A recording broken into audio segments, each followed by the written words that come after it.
ভাদ্র মাসে ভাদুরি ভাত খাবো না তা কি কখনো হয়? হ্যালো এভরিওয়ান, কেমন আছো তোমরা সবাই? জানি সবাই খুব ভালো আছো আর আমিও খুব ভালো আছি। তো চলো অন্যান্য দিনের মতো আজকের দিনটা আমরা মহাদেবের নাম নিয়ে শুরু করি। এক যুগ পর ভিডিও দিচ্ছি গাই, জানি আমার ভিডিওর জন্য কেউ ওয়েট করে থাকে না, তবুও বললাম। তো চলো ভিডিওটা শুরু করা যাক। সকালবেলা সমস্ত কাজ বাজের সঙ্গে কিন্তু খাওয়া দাওয়াটা আমাদের হয়ে গেছে। এখন ওই 11টার মতো বাজে। এখন কিন্তু আমরা রেডি হচ্ছি, যাবো কিন্তু মামা বাড়ি। তো মামা বাড়িতে কেন যাচ্ছি সেটা তো তোমাদেরকে আমি প্রথমেই বললাম, ভাদ্র মাসে ভাদুরি ভাত। আর সেই আনন্দে আমার বর প্যান্ট পরতে ভুলে গেছে, হাফ প্যান্ট পরে চলে যাচ্ছিল। তো যাই হোক একটু মজা করে নিলাম। তো দেখো আমরা কিন্তু একদম রেডি হয়ে গেছি, মানে আমি তো রেডি, আমার বর তখনও রেডি হচ্ছে। তো তারপরে কিন্তু আমরা বাড়ি থেকে বেরিয়েও পড়ি আর উঠে পড়ি কিন্তু বাস। অন্যান্য দিন কিন্তু আমি বাসে উঠে হেডফোন কানে দিয়ে নেই, কিন্তু সেদিন দেইনি, কারণ আমি ইচ্ছা করে সেদিন হেডফোনটা রেখে গেছিলাম। কারণ আমি জানি আজকে আমার হেডফোন লাগবে না, কারণ কথা বলার জন্য আমার লোক আছে। আর আমি জানি না আমাদের এত গল্প কোথা থেকে আসে। তো যাই হোক গল্প করতে করতে কিন্তু আমরা দিনহাটাতে পৌঁছে যাই। দিনহাটা পৌঁছেই কিন্তু আমরা প্রথমে চলে গেছিলাম একটা মিষ্টির দোকানে। আর আমরা দিনহাটা আসলে কিন্তু এই দোকানটা থেকে মিষ্টি কিনে। এখানকার মিষ্টিগুলো এত ভালো হয়, এত ফ্রেশ হয়, মানে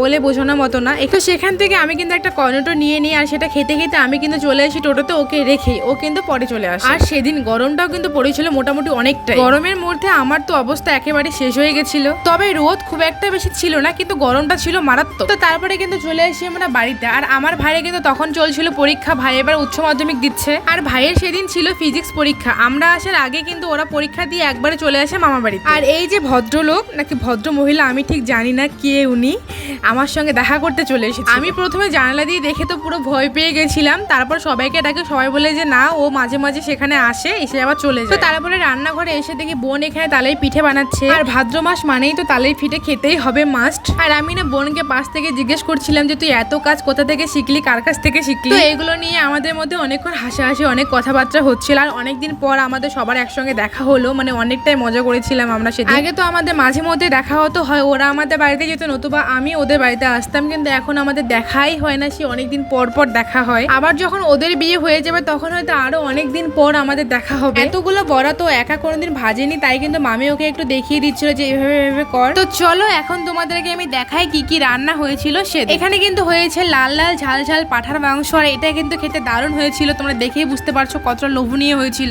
কিন্তু হয়েছে মুসুর ডাল, তারপর মাছ ভাজা, আর এখানে কিন্তু হয়েছিল মুড়ি ঘন্ট, সেটা হচ্ছে মোচা দিয়ে। আর এখানে কিন্তু হয়েছিল পুর কুমড়োর ডালনা। তোমরা হয়তো এটাকে অনেকেই চিনবে, অনেকেই চিনবে না। তোমরা যেটা গ্রামের দিকে থাকো তোমরা অবশ্যই পুর কুমড়ো বা পানি কুমড়ো যেটাই বলো না কেন তোমরা এটাকে চিনবে। আর কিন্তু হয়েছিল পাঁপড় ভাতের সঙ্গে কিন্তু চাটনিও ছিল, সেটা দেখাতে ভুলেই গেছি আমি। তো এখন ওই 4টা সাড়ে 4টার মতো বাজে, আমরা কিন্তু বসে পড়েছি খেতে, কারণ আজকে আমরা আবার কোচবিহারে ব্যাক করবো। আমরা ভাত খেতে বসবো আর গোপাল ভাট দেখবো না, তা কি কখনো হয়? খাওয়া দাওয়া শেষ করে যখনই আমরা বাড়ি আসার জন্য রেডি হই তখনই শুরু হয় এতটা পরিমাণে বৃষ্টি। আমরা তো ভেবেই নিয়েছিলাম যে আমরা আজকে বাড়ি ফিরতে পারবো না, মানে এতটাই বৃষ্টি ছিল। কিন্তু আমাদের যেহেতু বাড়িতে মা ছিল না, তাই আমাদের বাড়ি ফিরতেই হতো। তারপরে 7:30টার দিকে কিন্তু একটু একটু বৃষ্টি কমে যায়, তখনও টিপটিপ করে বৃষ্টি পড়ে যাচ্ছিল, কিন্তু তার মধ্যে আমরা বেরিয়ে পড়ি, টোটো করে চলে আসি কিন্তু দিনহাটায়। আর এই বৃষ্টির কারণে টোটো খুঁজে পাওয়া যাচ্ছিল না। তারপরে সেখানে আমরা কিছুক্ষণ দাঁড়িয়েছিলাম, 5-7 মিনিটের মধ্যে দাঁড়িয়ে থাকার পরে কিন্তু আমাদের বাস চলে আসে, আমরা বাসে উঠে পড়ি আর রওনাও দিই। তারপরে কিন্তু ফাইনালি চলে আসি আমরা কোচবিহার। তো বলে যাও কেমন লাগলো তোমাদের আজকের এই ভিডিওটা। তো ভিডিওটা আমি এখানেই শেষ করছি, দেখা হবে তোমাদের সঙ্গে নতুন কোনো সুন্দর ভিডিও। তো তখন জন্য সবাই ভালো থাকবেন, টাটা বাই।